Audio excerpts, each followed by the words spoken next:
জুনাইদ, তাসিন, এদিকে এসো তো। কি হয়েছে কি? তোমরা দুইজন এই টাকাগুলো নাও। এই নাও তোমারটা। তোমরা দুজন দোকানে গিয়ে এই টাকা দিয়ে আমার জন্য কিছু খাবার কিনে নিয়ে আসবে, ঠিক আছে? আচ্ছা ঠিক আছে। ভাই আমাকে একটা বড় প্যাকেটের বিস্কুট দেন তো। এই নাও।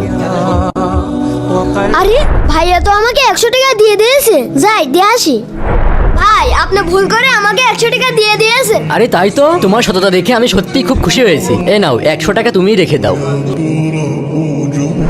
ভাই আমাকে একটা বড় প্যাকেটের বিস্কুট দেন তো। এই নাও। আরে 100 টাকা দিয়ে দিয়েছে, ভালোই হয়েছে, লাভে লাভ। বাবা আমি তোমার জন্য বিস্কুট নিয়ে এসেছি। বাবা আমিও তোমার জন্য বিস্কুট নিয়ে এসেছি। ঠিক আছে, কিন্তু তোর কাছে যে 100 টাকা আছে, ও 100 টাকা দে। তুমি কিভাবে জানলে? তাহলে শোন, তোদেরকে পরীক্ষা করার জন্য আজ সকালে আমি দোকানদারের কাছে গিয়ে এই প্ল্যানটা করে এসেছিলাম। দে টাকা দে। তোর এই লোভের কারণে তুই সম্মান হারালি, টাকা হারালি এবং মিথ্যা কথা বলে গুনাহ করলি, কিন্তু ও ইমানদারিতার কারণে সম্মান পেলো, খাবার পেলো এবং আল্লাহ তাআলার কাছে ভালোবাসা পেলো। বন্ধুরা, জুনাইদ কি ঠিক করেছে? কমেন্টে অবশ্যই জানাবে।